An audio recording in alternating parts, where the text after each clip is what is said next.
Happy fathers day నాన్న. అందరు కొత్త నోట్బుక్స్ కి అట్లా వేయించుకున్నారా?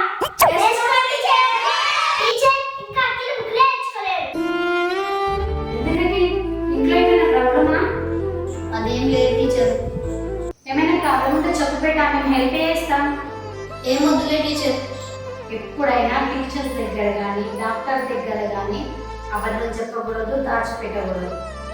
ఎందుకంటే తల్లిదండ్రి మనకు జన్మనిస్తే ఉపాధ్యాయుడు మనకు భవిష్యత్తునిస్తాడు. అట్లానే మనకి ఏదైనా ప్రాబ్లం వచ్చి మనం ఆసుపత్రి పాలైనప్పుడు మరో పునర్జన్మని డాక్టర్ ఇస్తాడు.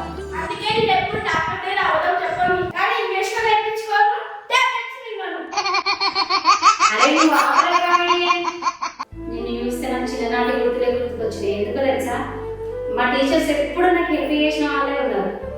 ఇప్పటికైనా తప్పిపోయింది ఏం లేదు. నీకు ఇంకేమైనా ప్రాబ్లమ్స్ ఇలాగే ఉంటే నువ్వు ఒకవేళ నోట్బుక్స్ కొనుక్కొని పరిస్థితి ఉంటే హెల్ప్ అడగచ్చు. సరే టీచర్.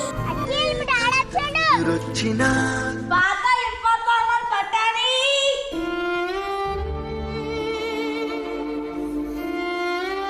అరే ఊకరా చేయొద్దు.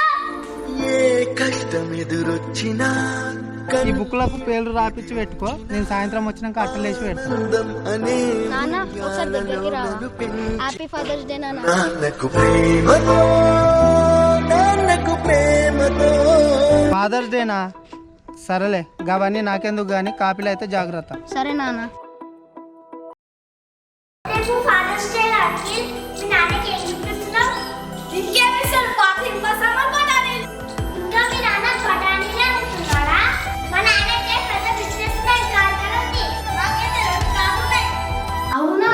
నీ నాన్నప్పుడు కూలి పని చేస్తుండే కదా. ఏ ఆగ్రా,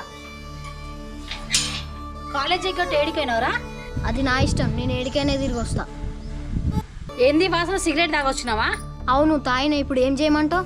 మందు కూడా తాగొస్తా. రే నిన్ను. తాగకుండా కూడా పెట్టి మా అయ్య నాకేం మిగిలిచ్చిండని. అవును, ఆయనకి ఇవన్నీ చేతగాక ఈ పరిస్థితులు ఉన్నాడ్రా. ఏహే, ఇవన్నీ నాతో కాదు. నాకు పెళ్లి చేసింది, నా బతికేదో నేను బతుకుతా. మంచిది, సాయంత్రం నాన్న రాగానే చెప్తా. రేపు అమ్మది బర్త్డే ఉంది, ఎట్లా చేద్దాం? ఎంత సంపాదించినా పైసలు సరిపోతులేవు. బర్త్డే ఎట్లా చేయాలో నాకు కూడా అర్థమైతలేదు. ఉన్న ఒక బిడ్డ బర్త్డే కూడా చేయనికే శాతం అవుతుంది మీకు. సరే పాటు ఎట్లనో ఒకట్లా చేద్దాం. ది నెక్స్ట్ డే ఇంతకుముందు స్కూల్ టీచర్ ఫోన్ చేసింది. నువ్వు స్కూల్ ఫీజు కట్టకుండా పైసలు ఏం చేస్తున్నావు ఏమో మరి. ఇంకస్లో దాపెట్టి వస్తున్నా మరి. ఫ్రిడ్జ్ ఈఎంఐ, టీవీ ఈఎంఐ మన తాతయ్య ఆడుతున్నా అనుకుంటున్నావా? సరే, ఇంట్లో పైసలు ఇంట్లో పెట్టమ్మా. సరే అత్తమ్మ. అమ్మ ఎప్పుడు వచ్చినావు? ఇప్పుడే వచ్చినా. ఇంకా నాన్నకు నా మీద కోపం తగ్గలేదా? రాలేనట్టుంది కదా. వచ్చేవాడేరా. ఇప్పుడు ఈ పైసలు పంపించింది కూడా మీ నాన్ననే తెలుసా? నిన్న స్కూల్ నుంచి టీచర్ ఎంత ఫోన్ చేసినా మీరు లేపలేరంట. మీరు లేపలేరని చెప్పేసి నాన్నకు ఫోన్ చేస్తే నాన్న ఈ పైసలు ఇచ్చి పంపించాడు. అవునా అమ్మ?